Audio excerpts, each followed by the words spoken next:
kamano ni Nyasaye okinyi machielo mosako loso mondo achaka bedi studio mar Lolwe ka wanenre kod in janeno mar Lolwe TV. Kendo en Jumapili maber ma Nyasaye otimo mondo wachako winjre kodi kuom wach Nyasaye madwaro mondo mi awuoyi gokinyi ma kawuono. En Jumapili maber gokinyi, ang'e ni chiewe odi kanyo kendo ikori seche moko idwa mondo idhi e lemo kata in gi weche ni moko midwaro mondo mi itim kawuono ni. To Nyasaye oketa ka kuom thuolo matin mondo wachak wawinjre kodi e wach Nyasaye mabiro somo kendo abiro wuoyo gokinyi masani. Mane momiyo akwayo ni mondo ibedie piny seche matin ma Nyasaye oketago ka kuom dakika manokni mondo in be wagwedhre kodi e wach ma Nyasaye dwani mondo mi wawinjre gokinyi masani. Nyinga an Bishop William Abol, an jalego moro malanga e piny Siaya County. Sani adak e piny Nairobi ka, e piny Olympic Kibira, kendo e piny Kibira kanye kama ne kanisa kama tich Nyasaye. Emomiyo okinyi masani dakwayo mondo ibed piny, ilos winjo mondo wawinjre kodi e wach Nyasaye, kech bang'e ang'wana lam kodi Nyasaye kuom wach manade minyalo bedo go midwaro mondo Nyasaye otimni. En okinyi maber ma Nyasaye ochako miya, omiya dwano mondo asomi ndiko kuom wach mawinjo ka Nyasaye miya gokinyi ma kawuono. Wach madwano asom kawuono ondiki e Muma mar Samuel mar 2. Adwano asomi Samuel mar 2, 5, kwan matindo 17. Kanye kama adwano asomie, emomiyo in be ka in gumumbi inyalo elo mondo wasom kodi kanyachiel mondo wawinjre wach mondiki. Muma wacho kama: kendo ka jo-Filistia nowinjo ni gisewiro Daudi mar kete ruodh Israel, jo-Filistia duto nowuok dwaro Daudi. To Daudi nowinjo kamano mi nolor nodonjo e par bur.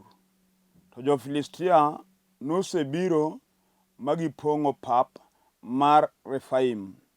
Kendo Daudi nopenjo Jehova wach niya, aidhi mar kayo ni jo-Filistia koso? Niwira, nichiwgi e lweta koso? Mi Jehova nowacho ni Daudi, idhi niwira, adieri anachiw jo-Filistia e lweti. Kendo Daudi nochopo e Baal Perazim, min Daudi noloyogi kanyo. Kendo nowacho, Jehova osemwomore kuom wasika e nyima mana kaka pi muomo genge. Emomiyo noluongo kar kanyo ni Bel Perazim. Kendo ne giweyo nyisechegi mag-gi kanyo mi Daudi kod joge nokawogi. Agon Nyasach polo kod piny erokamano kuom wach masomo e okinyi masani madwani mondo mi aler kendo winj tiende maler. Jumapili mokalo nawuoyo kuom lweny mochomo ng'ato kata ochomo dala moro kata ochomo piny moro. Mane topic madwani adhigo mbele okinyi ma kawuono, kech mane wach mwinjo ka Nyasaye miya mondo awuoye kodi. Mae en lweny manochomo Daudi ka Jesse ka en ruodh mar piny. Kendo Daudi nosebedo ruoth kowale mondo obed jatelo mar jo-Israel kendo jatelo mar jo-Juda. To nitie wasik jo-Israel maniluongo ni jo-Filistia manosebedo ka kedo gi jo-Israel kuom thuolo mang'eny. Chien kacha nitie kinde moko ma lwenyno ne nitie ka Saulo mod Kish ne en ruoth mar jo-Israel. Mowacho ni sama Saulo nowuok jolwenje mondo gidhi gikedo gi jo-Filistia, to nochopo ka lweny tek kodgi, kech ne nitie ja-Filistia miluongo ni mane en ng'ama lich ahinya. Jalni nochando jo-Israel kuom thuolo mang'eny ahinya e lweny. Kendo nokelo luoro mang'eny e kambi mar jo-Israel iluongo ni Goliath. Goliath nochung' kothiano kendo notamo jo-Israel chomo. Wachno nobedo matek gi Saulo kata ne en ruoth kamano, mowacho ni nokomo gi jolwenje e lweny. Ma Daudi ma koro wasomo kuomedi e jala manoreso jo-Israel e lweny matek mane Goliath chandogigo. Mowacho ni chieng' moro ka Jesse oro Daudi ma wuode mondo odhi e lweny kama jo-Israel nitie ka kedo gi jo-Filistia, To kochopo to yudo ka oganda Israel olo. Luoro mako gi ng'ama wogi kambi mondo odhi ochom Goliath e lweny ne onge. To wachno nomiyo Daudi obedo gi chuny lit ahinya mopenjo to jo-Filistia makia Nyasaye nyalo teno nade oganda mong'e Nyasaye. Chieng'no Daudi nochomo lweny tir ka ok odewo, nikech ne en rawera matin mong'e Nyasaye. Gimomiyo Daudi ne chomo Goliath nikech noting'o Nyasaye ma jakedo, kendo ne en gi Nyasaye ma lweny ok nyal loyo. Omiyo nochomo jo-Filistia tir. Mowacho nodhi mokwanyo kite 5 e olo mar Ela kochomo paw lweny mar Dura, kama ne ji lweny nitie. Mowacho ni sama nochopo to Goliath ka noneno Daudi noneno ng'at moro matin mok nyal gimoro. Kendo nopenjo ni to umiya mana rawera matin ni. An guok mondo umiya ng'ama tal kama. To wacho kopakore gi nying nyiseche mathuchegi ni kawuono wi Daudi ang' noninde piny Filistia, kendo ringre nodong' e pap ka winy mag polo chamo. To Daudi nodwoko Goliath monyise ni in ibiro na nying nyiseche, to an abiro na nying Jehova Nyasaye ma Nyasach Israel. Kawuono in an wi noninde piny Israel. To chieng'no Daudi nokawo kidi oketi orunjre, nogo Goliath kidi achiel ma Goliath otho. Chieng'no wer nobetie Israel ka mon pako Daudi ka giwero wer mamiyo nying Nyasaye duong', nikech Goliath oninde rembe. Mano lweny manotimre kinde Saulo ka Kish. To kaka jachien ng'ama jakinda, bing Daudi nolo Goliath ok nomiyo jo-Filistia osarenda lweny. Bang' muda moko kaka Daudi obedo ruoth, ne gichako giwak Daudi mana manolo Goliath cha, ema ne gichako giduogo mondo gikedgo. Mawacho ni ka giwinjo ni wi Daudi obedo ruoth ne gidagi. Ukinyisa ni wawuok kuom gimodagi ni gima in ok ibed. Maka nowinjo ni nyar ng'ato kendo penjo ni ng'ama wacho. Wan gi mon manodhi tedo sama ne gipango kende ne ber ahinya. Kendo ne gin go mor kech oyudo ng'ama kende seche moko notimo arus. Mamiel nobete mi jochamo kek kiwer ka ji miyo Nyasaye duong'. Chieng'no nokel nyaka mich mikowogo nyako madhi e ode. Kendo jodongo nobet nyaka dai kigolo nyar ng'ato kadhi tedo. Mor ne nitie. Sama mane timore to nyako ni seche moko nokong'e lweny madalagi magoga nyiri kodhi ka tedo.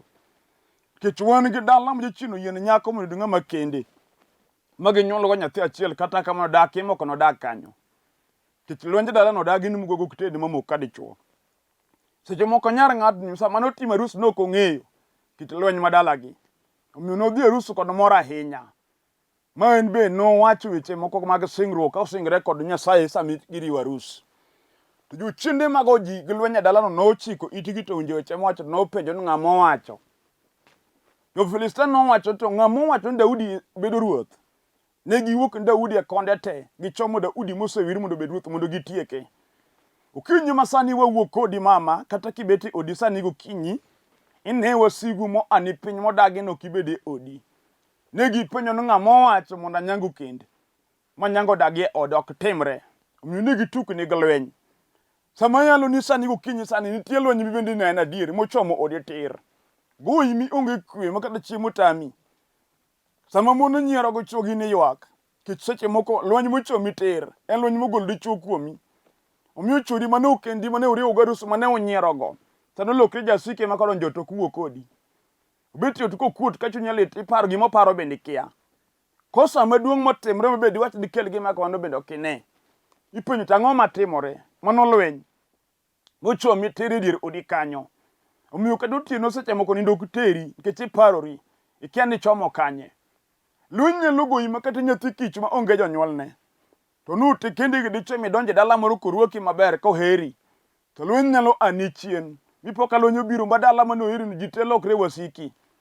Manyaka jomise konyo nyaka mise pidhi odi kanyo nyaka mi churi usegolo pesa kuru riwo kode pesa ku puonjo. Lokre jawasiku. Yudi kidong kendi mang'ama limi koro onge. Lwenyo ani piny. Daudi ka Jesse sama nowinjo bed ruoth eka lweny no ane piny. Jo-Filistia manoselo nochako duogo ne lweny. Ni lojo chende makoso dhi tedo madalau, manyidhi tedo. Sama nyidhi odinyewe ni locho. Koro ka negi ane piny sani kod lweny. Sama Daudi nofwenyo ni jo-Filistia obiro ne mondo ked kode, gich Daudi ne ng'ama ong'e Nyasaye. Nodok ir Nyasaye mondo dwar Nyasaye manyalo kedo ne lweny. Okinyi ma kawuono mama kata tek kodi kiwango mogik kodi no. Otek nikech pok idok ir Nyasaye mondo idwar Nyasaye manyalo kedo ne lweny. Emomiyo lweny tek kodi. To kiny ni nyalo winjo wach mayalo michak ipar Nyasaye. Mwadok kodi kuom Nyasaye maduong'. Nyasaye makwa kodi piny to wasiki maloko ng'igi gi ng'wech. En ok ojalisha ni jachien osego i lweny marom nade. Owadwa kata ibet piny sani nena. Ibe ng'e lweny magoyi. Kich wan gi yawuoyi tiyo tich maber kendo pesa oyudo. Gima timre lweny magoyi en pesa moyudo ne mok e lwete. Oyudo pesa to pesa kethore aketha. Gima opango ok onyal timo. Pesa tiyudo adier, mibende ing'e ni pesa tiyudo. To pesa donjo e lweti to kalo kamano. Mibende tami tang'o matimore momiyo tiyo yudo pesa to pesa no ok konya. Mano lweny magoyi mar dhier modagi ni gima ber ok bed e lweti. Omiyo nyaka jomiloyo go msara oendelea moloyi. In tiyudo msara maduong' to gima msara no konyigo onge. Kata bende mani timo biashara kata jajua kali. Pesa miyudo jua kali duong' kabisa. Kini nyapo kata ka wi korumo timako pesa maduong' monego timgo gimoro. To pesa no rumo adier ma kaka rumo tami no rumo nang'o. Mano lweny magoyi. Gimomiyo lweny no tek kodi kamano osiepna en nikech ionge gi Nyasaye. Pok idok manyo Nyasaye manyalo amalo mondo kedni go sigu mag dhier modagi ni gima ber ok bed e lweti. To mano emomiyo Nyasaye okete studio ka gokinyi ma kawuono. Mondo owuok kodi nitie Nyasaye mwanyalo dok ire gokinyi ma kawuono. To en kobedo jakorwa to nyaka walo lweny. Kobedo jakorwa to weche matek nyaka walo. Emomiyo keto kinyi sani dichuo inyalo winjo kuom gima yalo. Mi amo e chunyi madwaro Nyasach Daudi ka Jesse. Nyasaye ma Daudi odok nyime. Momacho Daudi nodonjo e par bur. Ok ochomo lweny koko idhir Nyasaye. Mon mang'eny gore lweny kor ga kor ka gionge gi Nyasaye ma gidwaro. Kata mana lweny kong'o mineno komako chwori mama. Mi dichuo ni madho mochal raura. Omadho dir ma kata koro sani piny rubet kode ot ka lakini onge paro. Ng'ama ng'enge ng'ama koro wiyo kti. Kech jachendo kong'o sande. Lweny no kinyal goyo kod dhao mi dhao gi dichuo no. Kata dhao kode miyanyo ok nyal golo kong'o kuomi. Nitie Nyasaye manyono gi nomne gidog ire monego gichom. Mondo idwar Nyasaye no gi chunye ma iye. Nyasaye no en emo nyalo chomo wasigu mineno momako choro rwake mergo. Lweny kong'o mago churi no. Ino kinyal goye kok Nyasaye mokedoni. Mano emomiyo inyalo warruok. Mondo judug ir Nyasaye mondo wargi. Mondo giwe lwenje tend Nyasaye okednigi. Kech kidong ir Nyasaye ruoth biro kedoni. Obedo lweny magoyi osiepna mar mutami dak kod mon. Momiyo wilo mon ka ng'ama wilo law. Wigi ni ngima chielo higa manyien ngima chielo. Utami ni dak achielo kinya yudo medak kodi gi kwe. Happy rach yor kend. Mano lweny magoyi. Omiyo seche moko derivelity nikino ka jomoko ma bende loyo kata garieko. Nikodo mondegi gidag gi kwe. Tindako tami. Okinyi ma kawuon tie Nyasaye. Manyalo amalo gi chunje mag wasumbni mag dala monyuolie. Kata gin jochinde monomiyo nyaka baba ni monyuoli. Seche moko baba ni nyotho ka minu monyuoli ne giwere go chon.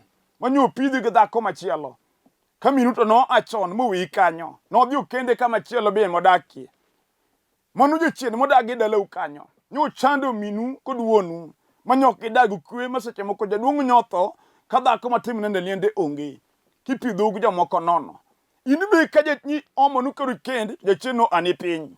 Omi ikendo to ikendo to iwilo mon ka ng'ama wilo betri e toch.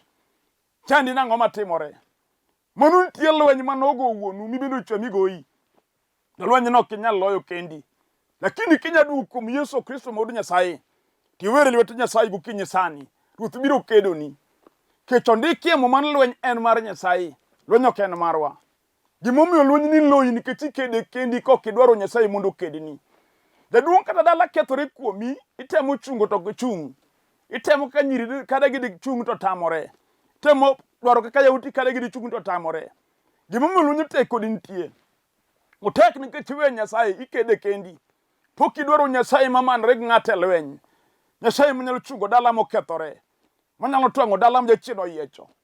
Kata oyiecho dala ni nyithinde minyuolo onge migeno kuome. Kech inyalo nyuolo mipuonjo lakini onge ber miyudo kuom jomipuonjogo. Kata ken gin nyiri to gin nyiri mokwamo kodi te. Iyudo ka osomo, oriek, otiyo lakini kamotedie to tamore. Odak kodi kanyo nyithinde monyuol to kelo ndi pidhone. Mano gima timi. Omako dala ni odhigo mano lweny.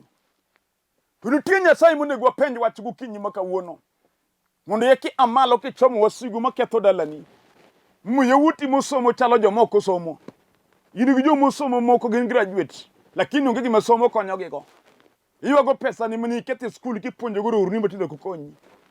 Iyudo ka musomo ga ma jatino rwake mer maduoko bano long nyaka chonge. Kendo yanyi ma wachni wach ma nyathi ok onego wach janyuolne. Mano nyathini minyuolo. Gichudo mako, sando, mano lweny magoyi. Omiyo onge kwe, makata nindo ke nind, chiemo tami. En gima kiparo kata itedo chiemo ikete mesa do chiemo tami chamo. Wasigo ramo ni matek. Ukinyi ma kawuono wan kod Yesu ja Nazareth. Kidimo ne jogedo dagi. Ma Daudi ke Jesse nokwanyo kochomo go lweny. Chiegno Goliath noninde bade. Kata ginju chinde mosedagi. Ne gisando kwaru to gisando wuonu tibe gisandi. Nitie Nyasaye manyalo chung'ni alweny gokinyi ma kawuono. En lweny mane mineno kagoyi. Mondo kawuono iluongi Nyasaye mondo Nyasaye okedni. Kata obedo lweny koso tich momigo lam gi certificate moko ne igo lam. Imanyo to kinyan nwang'o. Imanyo to kinyan nwang'o. Lweny ochung'e nyimi. Osigo dagi no kiti. Omi imanyo tich onge. Nitie Nyasaye mon gi teko. Man gi nyalo goloch. Manyalo timo ni hono. Mama kita hiki kalo. Bise ni usedhi tedo te in midong'. Seche mokine nyako madong' e dala.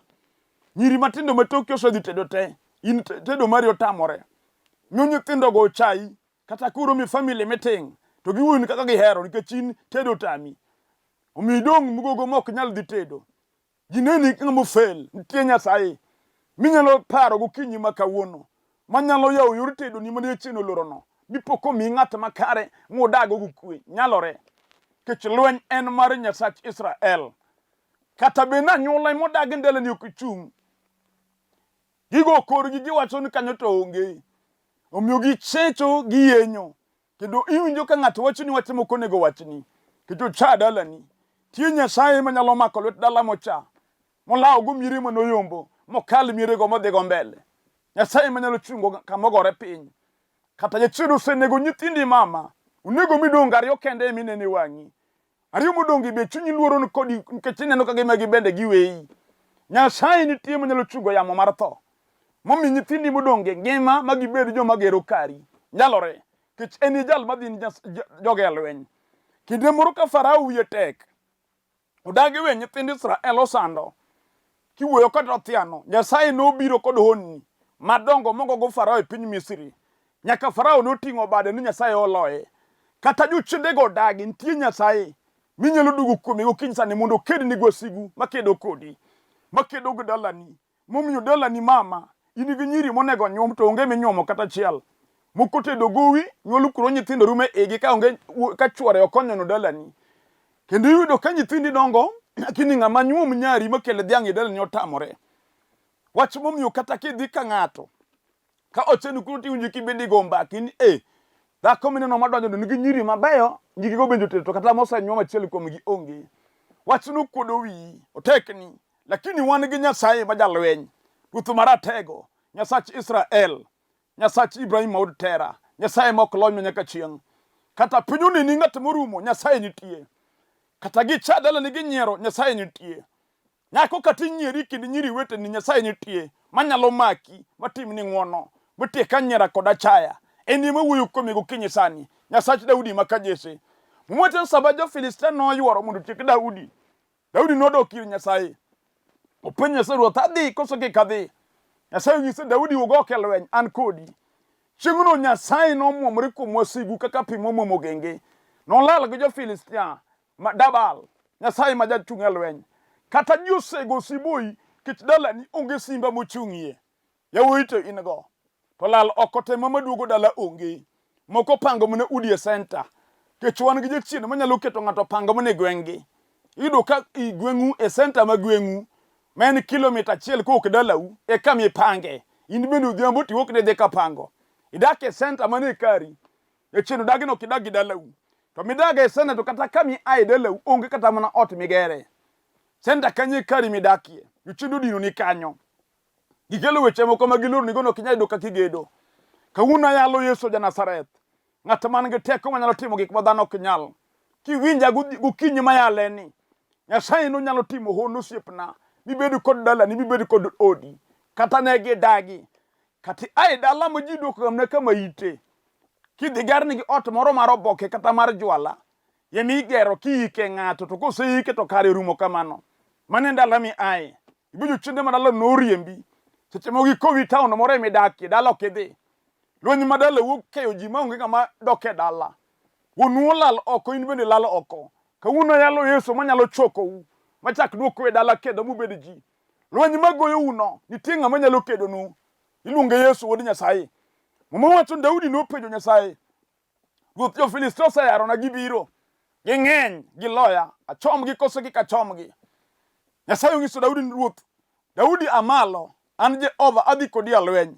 Nyasachwa ma kodhi e lweny, to lweny ok nyal loyo. En ka dhako yude gokinyi sama yaleni, to lwenje moloyi te Jehova biro loyoni. Nyiero kad wich kuot ruodhno biro golo. Kato ben jachien oketo in, oketi mane jatij mon weteni e kor gweng'. Itiyo tije mag wich kuot. Te dhako monyuol monego dak maber. Jachien obaro gi nyithindi ma onge nyathi maparo mondo konyi. Idak ka dhako moko nonyuol to nyithindi to dongo kendo tiyo. Wan gi chien manyalo wilo wi nyithindo kod mingi. Biro ka mama machiliel man gi nyithindo ma yawuoyi gi manyiri dak mok chal dhako manonyuol. Kata ot midake ok nyis ni nyuol, en ot madwa diyi. To nyithindo to in go. Jachien oloko pach nyithindo ok pari ka mingi. Okinyi ma kawuono tie Nyasaye manyalo rado go lweny magoyi no gokinyi ma kawuono. Moyawo pach nyithindi moyawo wigi. Magi par ni in mingi. Magi konyi. Nyalo kitimi tije moko mag wich kuot ahinya. Kech wan go mama makaliel otimre ka ng'ato to ko adalno nyaka chieng' yik maliel rum. Kech kanye makuru chieme tie molwokre. Kech ole dala kamodakie to en dhako man gi jomonego pidhe. Jachien odagi. Omi wuotho kikwong'o nyithindo minyuolo. Kibet piny wuoyo gi pi wang'i ka chunyi lit. Wacho ni an be nanyuol. Samino ka yawuot mon oko moko ting'o sukari, moko ting'o katon ni megegi. Into meki report mwinjo kuom gikuodo wiyi. Iwinjo mano odhiambo ma wuodi tindo ket owek gi dhako moro. Anyango munyari tindo yaw mna kong'e ba. Magi ripode minwang'o. To mbese nyithindegi to gin joma ogero mieregi. Man ochungo dalagi. Tini meki oke. Onge mineno ber kuome. Wich kuot oloyi adier chunyi lit. Wach manyalo miyo chunyi kuong nyathi dhako wadu. Kineno ka ento nyithinda dhi maber tindo magi okethore. Nitie Nyasaye kawuono. Maya ale studio kama nyalo pari. Kinyalo dugo kuome gi chunyi ma iye. Miyaw chunyi mondo wari. To Nyasaye no nyalo paro nyithindi jachien okeyogi. Mochako chokgi moduogi e lweti. Magi bedo joma konyi. Nyalore. Nitie lweny manyalo keyo dala. Bidu ko pogo ji ma joka ng'ato ok wuonjre be ok mosre. Lweny marach mar pogruok mar sigu. Manyalo donje dala ka ng'ato. Yesu kende manyalo tieke. Ma Yesu ema nyalo kedo lweny no. Okinyi ni awuoyo kodi. Mondo iwinj maler. Kech inyalo bedo ng'at ma ji oluorogo ok ahinya. Jomoni neni ni ng'ama lich. Kendo inyalo bedo kata mheshimiwa. Iluongo kod nying mar mheshimiwa, honorable.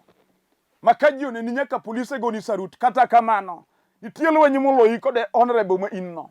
Ma sandi matimi mibendi ng'eyo. Jachien nyalo goyi makata in go mondo e lweti. To sandi ma mondo go koro kokonyi. Kendo ber bidi mondo ma in go no onge. Jachien nyalo goyi osiepna makata in gi milion to milion ok konyi. Kawuono nitie Nyasaye madona lam kodi kuom gima nade matimore ni. Kata obedo lwenj tuo moketi sandi in gi tuo mok rum. Kawuono wan gi Nyasaye madwa lamo kodi mondo mi ochangi. Mama kata koso mna kwe mar ot uyuaro go dichuo mugoru ma seche modar nyaka timo muma. Tie Nyasaye manyalo tiko kesran mar lweny manie odino. Kata obedo tich ma in yek kesran yudo ka weche luri tich weche maricho richo.